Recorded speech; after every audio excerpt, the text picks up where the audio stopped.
మీ వ్యాపార ప్రకటనలకు ఇంటర్వ్యూల కొరకు ఇప్పుడే సంప్రదించండి 9539345345. నమస్తే.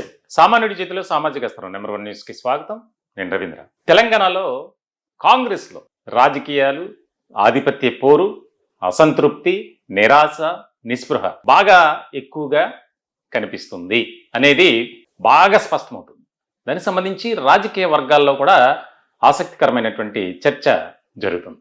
ముఖ్యంగా ఇటీవల జరిగినటువంటి పరిణామాల నేపథ్యంలో ఖచ్చితంగా తెలంగాణ కాంగ్రెస్లో ఆధిపత్య పోరు, వర్గ విభేదాలు చాలా ఎక్కువగా కనిపిస్తున్నాయి. దానికి సంబంధించి వినిపిస్తున్నాయి. ముఖ్యంగా తాజాగా జరిగినటువంటి ఒక ఇష్యూ, కోమటిరెడ్డి రాజగోపాల్ రెడ్డి ఆయన మునుగోడు అసెంబ్లీ స్థానానికి కాంగ్రెస్ తరఫున పోటీ చేసి విజయం సాధించాడు అని చాలా ముక్కుసూటిగా మాట్లాడేటువంటి వ్యక్తి. అయితే గత కొంతకాలంగా జరుగుతున్నటువంటి అక్కడ పరిస్థితులు కానీ, నేతల మాట్లాడే తీరు కానీ టార్గెట్ రేవంత్ రెడ్డి అన్నట్లుగానే ఉంది.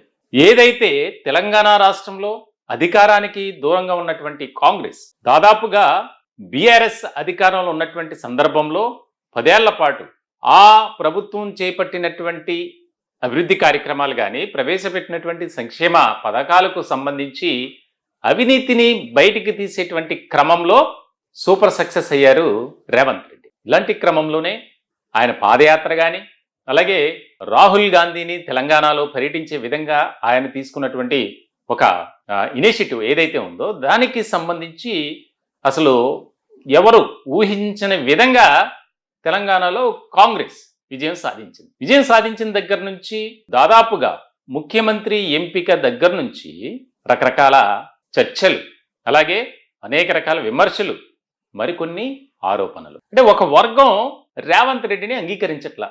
అది ఇప్పటికి కూడా కంటిన్యూ అవుతుంది.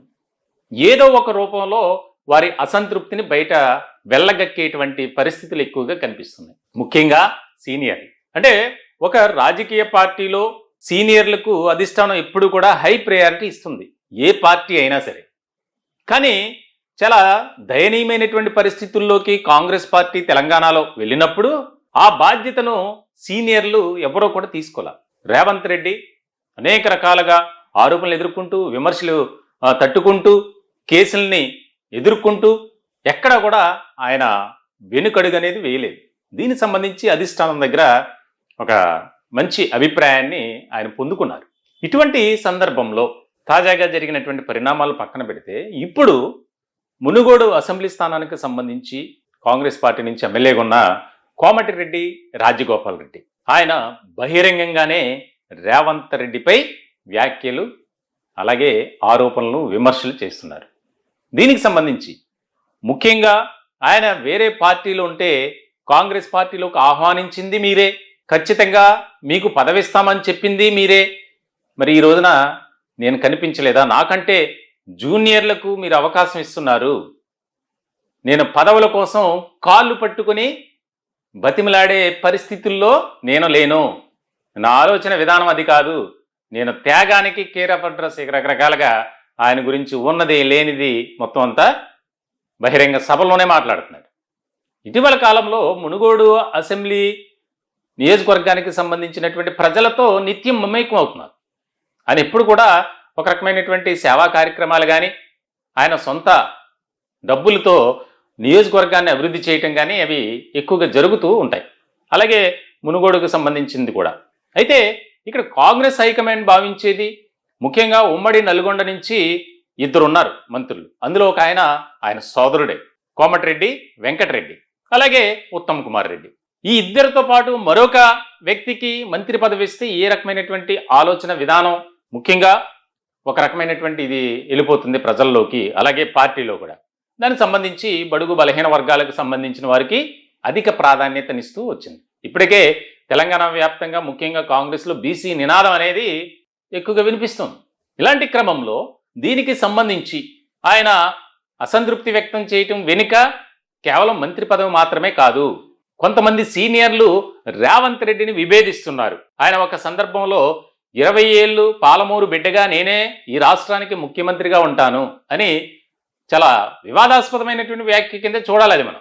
ఎందుకంటే అది ఏదో స్థానిక పార్టీ కాదు, బీఆర్ఎస్ లేగనో లేకపోతే ఇతర పార్టీ లేక అక్కడ ఆ రాష్ట్రానికి సంబంధించినటువంటి పార్టీ మాత్రమే కాదు, అది కాంగ్రెస్ పార్టీ, జాతీయ పార్టీ. ఓకే, ఎప్పటి నుంచో సంవత్సరాలు చరిత్ర కలిగినటువంటి పార్టీ. ఆ పార్టీలో హైకమాండ్ నిర్ణయం లేకుండా ఏది జరగదు. ఒకరిని నియమించాలన్నా, ఒకరిని తొలగించాలన్నా దానికి సంబంధించి ఒక చాలా క్లియర్ కట్గా ఉంటుంది ప్రాసెస్ అనేది. మరి ఇటువంటి సందర్భంలో ఆయన ఆ వ్యాఖ్యలు చేయటం, దానికి సంబంధించి సీనియర్స్ పెదవి విరుపుగా మాట్లాడటం, ఇవన్నీ జరిగినటువంటి సందర్భం. ఇలాంటి క్రమంలో ఇప్పుడు కోమటిరెడ్డి రాజగోపాల్ రెడ్డి చేసినటువంటి వ్యాఖ్యలను అధిష్టానం కూడా సీరియస్గా తీసుకుంది. అసలు కాంగ్రెస్ పార్టీలో వాస్తవానికి ట్రబుల్ షూటర్గా ఉన్నటువంటి ఏకైక వ్యక్తి, ముఖ్యంగా ఈశాన్య రాష్ట్రాలు కానీ ఒక ప్రాంతానికి సంబంధించి ఆయనే ఇప్పుడు కర్ణాటకలో డిప్యూటీ సీఎంగా ఉన్నారు డికే శివకుమార్.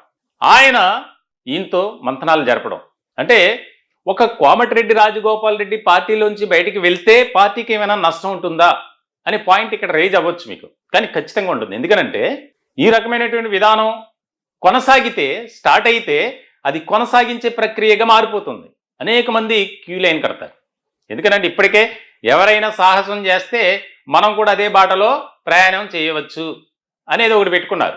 సీనియర్లు ఉన్నారు, వి హనుమంతరావు లాంటి వారు కూడా చాలా కీలకమైనటువంటి వ్యాఖ్యలు చేశారు గతంలో. నేను సీనియర్ని, రాష్ట్రానికి ముఖ్యమంత్రి అయ్యేటువంటి హోదా అర్హత నాకుంది అని. మల్లు రవి కానీ ఇట్లా చాలామంది రకరకాల వ్యాఖ్యలు చేశారు. ఇటువంటి క్రమంలో ఇప్పుడు ప్రస్తుతం మంత్రివర్గంలో 2 గ్రూపులుగా విడిపోయారు. దానికి సంబంధించి ఒక గ్రూప్ అయిష్టంగానే ముఖ్యమంత్రి వెంట నడుస్తున్నారు, తప్పదు. ఎందుకంటే అంగీకరించాల్సిందే, హైకమాండ్ నిర్ణయం ఏదైతే ఉందో దానికి సంబంధించి పాటించాల్సిందే. ఇటువంటి క్రమంలో కోమటిరెడ్డి రాజగోపాల్ రెడ్డి చేసినటువంటి వ్యాఖ్యలను అధిష్టానం కూడా పరిగణలోకి తీసుకొని దీనికి సంబంధించి అంటే ఆయన చాలా కీలకమైనటువంటి వ్యాఖ్యలు చేశారు.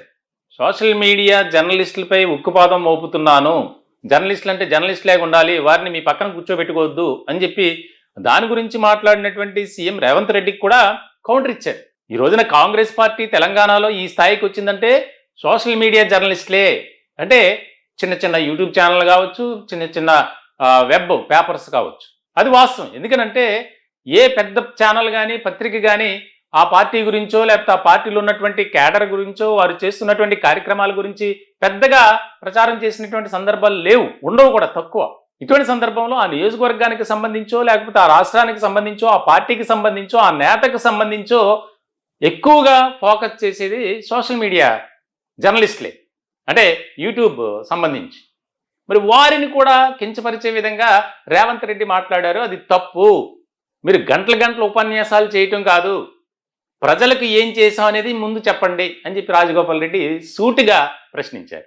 దీనికి సంబంధించి ఒక ఆసక్తికరమైనటువంటి చర్చ జరుగుతుంది కాంగ్రెస్ పార్టీలో.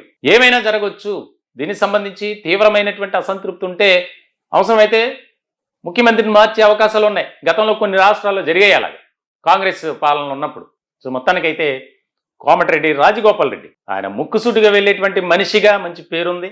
ఆయన క్రమశిక్షణ కలిగినటువంటి రాజకీయాలు చేస్తారు అనే ఒక పేరుంది. ప్రజలతో మమేకమవుతూ ప్రజల సమస్యలను ఎప్పటికప్పుడు తెలుసుకుంటూ వాటి పరిష్కారం కోసం పనిచేసేటువంటి వ్యక్తి కోమటిరెడ్డి రాజగోపాల్ రెడ్డి అనేది ప్రజల్లో ఉంది. అని ఇంకో మాట మాట్లాడారు. గత ప్రభుత్వాన్ని మునుగోడు నియోజకవర్గ ప్రజల కాళ్ళ దగ్గరికి తీసుకొచ్చాను, మళ్ళీ అలా చేయమంటారా అని చెప్పి బహిరంగంగా సవాల్ విసిరారు. దానికి సంబంధించి ఆయనకు ఆ క్యాపబుల్ ఉందా లేదా అనేది తర్వాత విషయం. కానీ ఒక నాయకుడు ఒక పార్టీలో ఉన్నటువంటి మరొక నేతపై, అందులోనూ సాక్షాత్తు ముఖ్యమంత్రిపై ఆ రకమైనటువంటి ఆరోపణలు చేయటం అనేది ఇక్కడ కీలకమైనటువంటి అంశం. తెలంగాణ రాజకీయ వర్గాల్లో చాలా ఆసక్తికరమైనటువంటి చర్చ జరుగుతుంది. ఎందుకంటే ఇప్పటికే బీఆర్ఎస్ ఎక్కడ వేసిన గొంగలు అక్కడన్న చందంగా ఆ పార్టీ పరిస్థితి ఉంది. ఎక్కడ కూడా ఎటువంటి డెవలప్మెంట్ యాక్టివిటీస్ ఉన్నటువంటి కేసుల నుంచే ఎప్పుడు బతుకు జీవుడా అని చెప్పి వారు ఆవేదన వ్యక్తం చేస్తూ న్యాయ నిపుణుల సలహాల కోసం ఎదురు చూస్తున్నారు, అరెస్ట్ అవ్వకుండా తప్పించుకోవడానికి. ఇటువంటి క్రమంలో ఉన్నటువంటి స్ట్రాంగ్ పార్టీ ఏదైనా ఉందంటే, మంచి కేడర్ బలోపేతంగా మారింది అంటే కేవలం కాంగ్రెస్ పార్టీనే. మరి ఆ కాంగ్రెస్ పార్టీని బతికించుకోవాల్సినటువంటి అవసరం ఉంది ఇంకా స్ట్రాంగ్గా. ఎందుకంటే వర్గ విభేదాలు కానీ వివాదాలు కానీ వస్తే కనుక ఖచ్చితంగా అది విచ్ఛిన్నం, ఎక్కడికక్కడే ఎవరి అభిప్రాయాలు వారివి, ఇలా రాజగోపాల్ రెడ్డి లాగా బయటకు వచ్చి మాట్లాడే వారి సంఖ్య పెరుగుతూ ఉంటుంది. తద్వారా హైకమాండ్ ఒక సీరియస్ డిసిషన్ అనేది తీసుకుంటుంది. మరి ఏం జరుగుతుంది ఏంటి? రాజగోపాల్ రెడ్డిని బుజ్జగించి ఆయనకి ఏమన్నా కీలకమైనటువంటి బాధ్యతలు అప్పగిస్తారా, లేదా మరి ఏం చేస్తారు అనేది ఇక్కడ ముఖ్యమైనటువంటి అంశంగా మారింది. ఈ టాపిక్పై మీ అభిప్రాయాలు కూడా కామెంట్ రూపంలో తెలియజేయచ్చు. దయచేసి మా ఛానల్ని సబ్స్క్రైబ్ చేసుకోండి. Thank you.